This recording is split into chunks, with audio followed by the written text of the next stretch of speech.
Olá, amigos, sejam bem-vindos a mais um vídeo do meu canal. Eu sou o Lucas Knaip e vamos falar sobre Andrea Kimi Antonelli, porque tá virando muita a discussão sobre a temporada que ele faz até agora na Fórmula 1, não é realmente muito positiva, e assim, né, muita gente criticando a Mercedes por já ter colocado ele na equipe principal.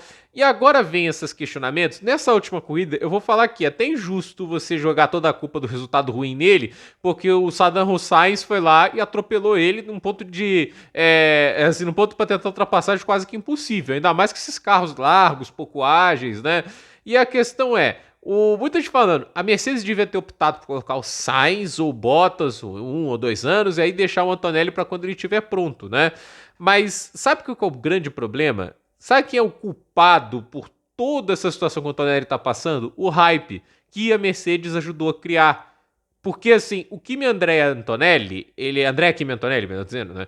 Ele é um piloto que está sendo vendido como super joia da academia da Mercedes, não é de hoje, né? Isso é desde a época que ele estava lá, na Freca, entende? E aí, assim, ele saiu da Freca direto para a Fórmula 2. Ele pulou uma etapa que os pilotos têm para ir para a Fórmula 1. É uma coisa que o Piastri não fez, é uma coisa que o Bortoleto não fez. Poucos fizeram. O Max Verstappen, ele fez, né? Ele pulou já. Acho que ele chegou a estar na Fórmula 3, e aí ele foi direto para a Fórmula 1, né? Um pouco diferente, né? A questão é, o Oscar Piastri, tudo isso, fizeram lá o processo deles, esperaram um pouco e aí sim entraram. E nem eles chegaram andando muito bem na Fórmula 1, né? Tipo, o Piastri no primeiro ano levou um couro do Norris. Agora, falando do Antonelli, eu não acho que esse resultado surpreende nem um pouco. Ele é um garoto de 18 anos, agora já deve estar com 19, que está ao lado de, para mim, um dos melhores pilotos da categoria, que é o George Russell. Quem que a gente coloca à frente do George Russell hoje, né? Para mim, Max Verstappen. E aí tá, você pode colocar talvez o Charles Leclerc, né? Mas assim, em nível de pilotagem em 2025, eu só vejo o Max Verstappen acima do George Russell. Você pode até pegar por histórico um piloto como Lewis Hamilton, um piloto como o Fernando Alonso, mas a questão é, no auge são melhores que o Russell. Na atualidade é discutível. E a questão é, o George Russell, ele é um piloto que seria muito ruim para o Antonelli ser companheiro logo de cara, porque é um sarrafo muito alto. Uma coisa é você começar lá de baixo, numa equipe como a Williams, né? O Russell começou com companheiros assim que já não estavam com muita condição, né? Que é o caso do Kubica, acho que ele chegou a ser companheiro do Latifi também. Agora, o Antonelli já começar numa equipe grande, com o Russell, já tem pressão para entregar resultados logo de cara. E assim, ele tá ali com basicamente 1/3 dos pontos que o Russell fez, né? Não é muita coisa, eu sei, até decepcionante sim, mas isso é culpa do hype criado pela Mercedes. Falar que o cara era o novo Senna, basicamente, né? Que ele chegava no teste da Fórmula 2, isso pra mim é a coisa mais absurda que eu vi muito tempo, né? Só tem uma coisa que supera essa imbecilidade, foi o Pablo Marçal, em uma de suas palestras, falar que andar na chuva, né, é sobre confiança, né? E que ele virava o mesmo tempo na chuva do que no seco porque ele acreditava, né? Nem o Senna fazia isso. O Senna que é o melhor piloto de chuva da história, nem o Schumacher. Aí ele quer me fazer que ele e Pablo Marçal fazer algo que o Schumacher e o Senna não faziam, né? Mas assim, voltando, eu tinha que desabafar porque isso aí é uma coisa que tá na minha garganta há muito tempo. Mas eles chegaram e falaram que o Antonelli nos treinos da Fórmula 2 estava 1 segundo mais rápido que todo mundo. Não, ele andava 1 segundo mais rápido, estava em outra sintonia em relação aos outros, né?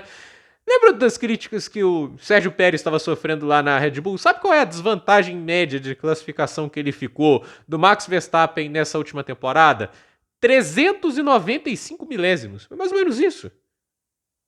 É até curioso pensar que essa foi a segunda melhor média ao lado do Verstappen, que em 2023 e 2021 ficou até maior a distância, né? Principalmente em classificação, em ritmo de corrida, ele foi mais próximo nesses outros 2 anos, né? Mas o que eu quero dizer é, Max Verstappen, considerado por alguns o melhor piloto que a Fórmula 1 viu, né? Que eu acho ainda, eu colocaria o Schumacher à frente ainda, né? Mas é um dos melhores pilotos da história. E o Sérgio Pérez, um bom piloto de Fórmula 1, um cara que fez boa carreira ali na Force India, etc. A distância entre os dois era o quê? 3 décimos por volta. Você já viu o que é 3 décimos? Você pega assim essa diferença? A gente acha que é um negócio gigantesco, mas você vê um detalhe, entende? Esse é o nível de distância entre um gênio e um bom piloto, entende? 3, 4 décimos.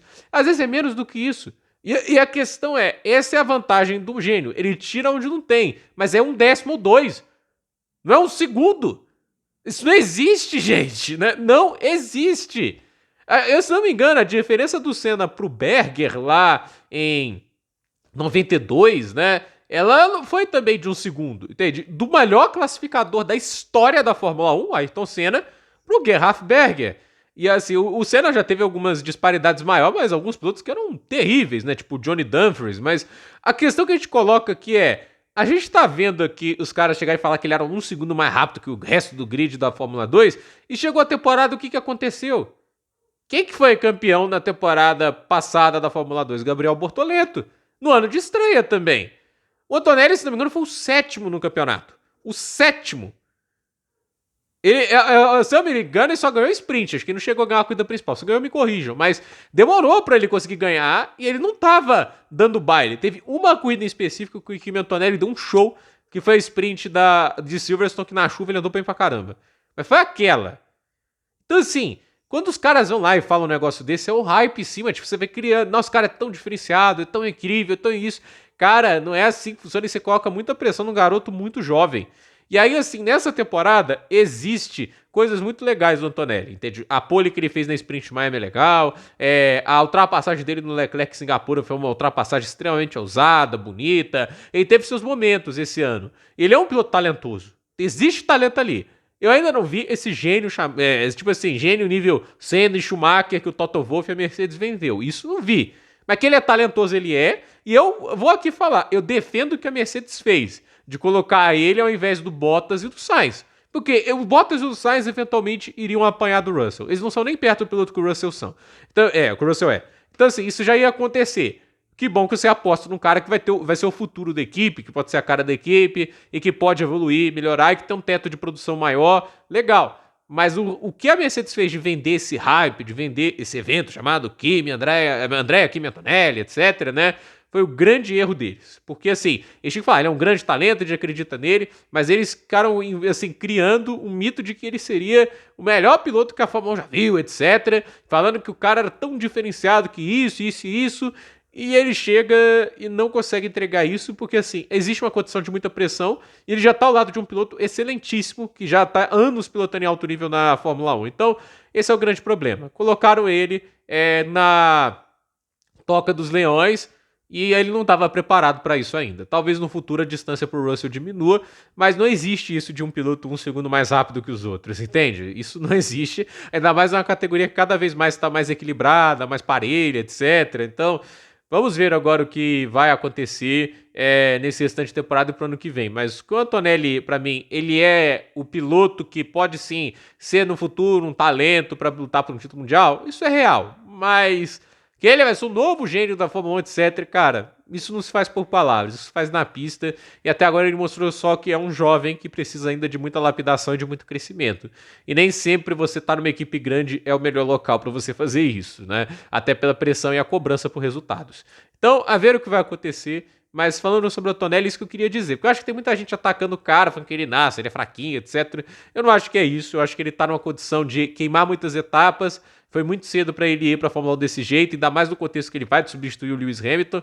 Ele tem talento, ele tem condições de estar lá, mas vai levar um tempo até a gente ver o que o Antonelli pode fazer de verdade na Fórmula 1. A gente viu lapsos até agora, eu acho que a tendência, assim como aconteceu com o Piastri, é que ele vá melhorando a cada temporada e que no ano que vem ele já esteja mais pronto para os desafios da Fórmula 1. Mas que, assim, a Mercedes contribuiu para tantas críticas, contribuiu sim, e para mim, assim, eu não vejo nele tipo assim, um talento do calibre que foi o Verstappen. Porque o Verstappen já chegou lá com 17 anos, colocando triplo de pontos do Sainz, né? Que a primeira corrida na Red Bull a gente já viu ele ganhando. Lá eu via mais, entende? Lá me impressionou mais. Dos calouros que eu vi dentro da Fórmula 2, etc., ele é bom, mas assim, já vi temporadas mais impressionantes. Então, gente, por esse vídeo é isso. Dúvida nos comentários, deixe seu like, se inscreva no canal, compartilhe esse vídeo e até o próximo vídeo.